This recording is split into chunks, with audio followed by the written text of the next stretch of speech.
तो YouTube पर channel को सब्सक्राइब कर लीजिएगा आप लोग, और बच्चों को मोबाइल पर सब्सक्राइब कर देना चैनल को, ताकि सब बच्चे सुने। आज इतने जो समझदार लोग हैं उन्होंने तो चैनल को सब्सक्राइब कर रखा है। बस आप अपनी समझदारी का परिचय तुरंत दिखाइए, क्योंकि संस्कार मिल रहे हो फ्री में तो लेने में नुकसान नहीं है। उनकी तरफ होकर मुझे बहुत परेशान करते हैं, यूँ लगता है कि जीवन खत्म कर लूँ अब। ना ना ना। और आप लोग भी इस प्रश्नोत्तरी को YouTube पर देख ही रहे हैं, जो YouTube पर जुड़े हैं वो चैनल को सब्सक्राइब कर लें और शेयर कर लें। राधे प्रिय भक्तों, स्वागत है आपका हमारे YouTube चैनल युवराज क्रिएटिव में। तो भक्तों, आज हम बताने जा रहे हैं कि महिला के साथ क्या हुआ, जो गुरु जी के सामने बताते हुए महिला लगी रोने। लेकिन दोस्तों, बताने से पहले मेरा आपसे निवेदन है कि जो इस चैनल पर नए हैं वह चैनल को सब्सक्राइब और वीडियो को लाइक कर दें। और यदि भक्तों आपका कोई प्रश्न है तो कमेंट बॉक्स में लिख दीजिए, क्योंकि गुरुजी कमेंट बॉक्स ज्यादा पढ़ते हैं और आपके प्रश्नों का उत्तर गुरुजी जरूर देंगे। तो चलिए भक्तों, आपका बिना समय बर्बाद किए वीडियो को स्टार्ट करते हैं। वीडियो में बने रहिए एंड तक। क्या बता रहे हैं? महाराज जी, मैं शादी के बाद बहुत परेशान हो रही हूँ। मतलब सोचा था कि सुख होगा, पर ज्यादा दुख आ गया। किससे? ससुराल पक्ष से। हस्बैंड से भी 1 साल हुए, मतलब शादी को 18 जुलाई 21 को हुई थी। तो आपके पति से आपको क्या दिक्कत है? मतलब शाम जैसे नहीं बैठ पा रहा, और सारा ही ससुराल पक्ष परेशान करता है। किसकी तरफ से, आपकी तरफ से या पति की तरफ से?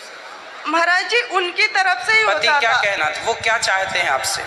पता नहीं, मतलब जो सास है ना, वो बोल देते हैं कि इस पे सारा काम नहीं होता, ये नहीं करती। तो फिर वो उनकी तरफ होकर मुझे बहुत परेशान करते हैं, यूँ लगता है कि जीवन खत्म कर लूँ अब। ना ना ना।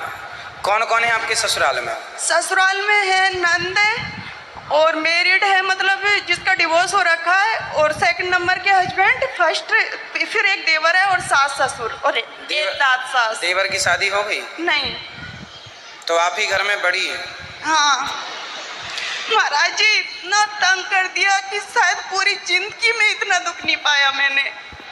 देखो, शादी के अभी आपके 1 ही वर्ष हुआ है। हाँ।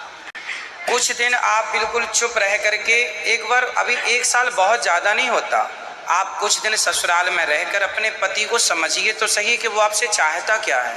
आपके पति आपसे प्रेम करते हैं? महाराज जी, पता ही नहीं चल पा रहा मुझे।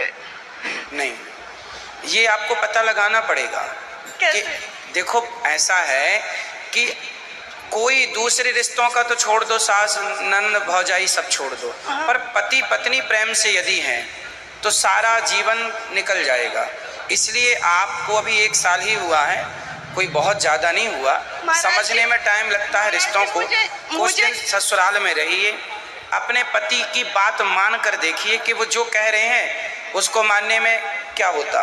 महाराज जी, मुझे यूँ लगता है कि शायद उन्होंने दूसरी कर ली शादी। हाँ, घर वालों के कहने पे। तो मतलब दूसरी कर ली, मतलब आप तो घर पे हैं, दूसरी भी आपकी? नहीं, मेरे को तो पियर में छोड़ जाते हैं, वहाँ रुकने ही नहीं देते 10 रोज से ज्यादा।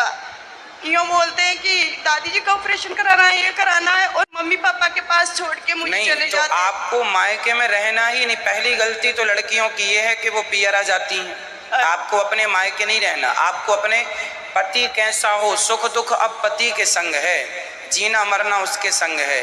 ऐसे छोड़ छोड़ के आएंगे तो फिर कुछ भी वहाँ हो सकता है। इसलिए आपको अपने सेवा से, आपको अपने प्रेम से अपने पति का दिल जीतना चाहिए। वो आपसे प्रेम करें, आप उनसे प्रेम करें। और गृहस्थी साथ में रहने से चलती है, मायके में रहने से नहीं चलती। ठीक है? नहीं महाराज जी, मुझे जैसे कॉलोनी वालों ने, किसी ने बोला यही बात, और अब जो लेटर भेजा गया था वहाँ से नोटिस, तो 3rd लेटर था। 2 तो पहले भेज दिए, 1 और भेजा है अभी, तो वो मैंने पढ़ा नहीं। तो ये बोलते हैं कि डाइवोर्स का शायद। क्यों? पता नहीं। आप अपने माँ बाप के घर कितने दिनों से हो? मतलब 18 जुलाई से, मतलब मैं रुकी होंगी वहाँ पे 2-2.5 महीने खींच के। बाकी है ही है, छोड़ जाते हैं वापस। तो आप क्यों आते हो, क्यों छोड़ जाते हैं? आप आने नहीं चाहिए आपको यहाँ। वो बहाना बना के यहाँ कोई नहीं रहेगा, हम जयपुर में दिखाएंगे, दादी जी को दिखाएंगे। तो बोल देना चाहिए ना कि आप जहाँ दिखाएंगे, जहाँ आप जाएंगे वहाँ हम चलेंगे। यूँ बोलते हैं कि हम तो रेंट पे रहते हैं, आप अपने मम्मी पापा के रहो। ये कोई बात नहीं होती। जहाँ शादी के पहले फिर देखना चाहिए था कि पत्नी को हम कहाँ रखेंगे। तो आपको अपने मायके नहीं रहना चाहिए। हम तो कहेंगे कल ही आप अपने ससुराल जाओ। अच्छा। हाँ, और जाके वहाँ का सारा देखो कि क्या चल रहा है। और आप पत्नी हैं, अधिकार से आप अपने पति तो कह सकती हैं कि हमारा पति है। नारी यदि लक्ष्मी है तो दुर्गा, जमा समय समय पर आपको अपना वो रूप लाना चाहिए जिससे आप अपने पति को अपने वश में कर सकें। महाराज जी, मुझे तो बाहर नहीं निकलने दिया जाता। और नहीं, बाहर निकलने की जरूरत ही नहीं है। बाहर कहाँ जाएंगी निकल? नहीं, जैसे उनका पता करे तो, और यूँ लगता है कि उन्होंने शादी दूसरी करके घर वालों ने रेंट पे कर दिया, उनको रख रखा है। ऐसे माहौल से मुझे कानों में भनक लगी है। जब आपके घर के बारे में आपको ही कंफ्यूजन है तो ये तो कमी आपकी है ना कि आप मायके में पड़ी हैं, तो वहाँ तो कुछ भी होगा। इसलिए आपको ससुराल जाना, पति के पास रहना। पति आपसे कहे कि हम तुम्हें नहीं रखेंगे तो पूछना कि क्यों नहीं रखेंगे। यदि नहीं रखना था तो आपने शादी क्यों की हमसे? अच्छा, ये सवाल आपको करने चाहिए। महाराज जी, डर लगने लग जाता है डर मुझे। किस बात का? यूँ बोलते हैं ना, पति परमेश्वर होते हैं, उनसे नहीं, ज्यादा पति मत बोलो। परमेश्वर है। पति, हमने ये थोड़ी कहा कि आप पति को मारो। हमने पति से सवाल करने का कहा, और पति से सवाल करना नारी का धर्म है, कर सकती हैं। मारना नहीं है, लड़ना नहीं है ना, पर ये सवाल कर सकते हैं आप। और फिर भी आपका पति उद्दंडता करे तो फिर कोर्ट कचहरी का आप काम कर सकते हैं, जैसे आपको न्याय मिले। पहले तो आप अपने शांति से, 4 बातें हैं, साम, दाम, दंड, भेद, पहले समझाओ। समझो कि मामला क्या है। माने तो आप अपने पति को मेरे पास लेके आना, मैं जहाँ रहूँ यहाँ या वृंदावन लाना, मैं आपके पति को समझाऊंगा। पहले समझाने से मामला निपटाओ। जब समझने से ना निपटे तो फिर आगे विचार करेंगे कि तब क्या करना। पहले वहाँ पे डर लगने लग जाता है मुझे कि सारे ही उनके सपोर्टिंग है, कुछ करने दे। हाथ भी उठा लिया 1-2 दफे उन्होंने। किसने?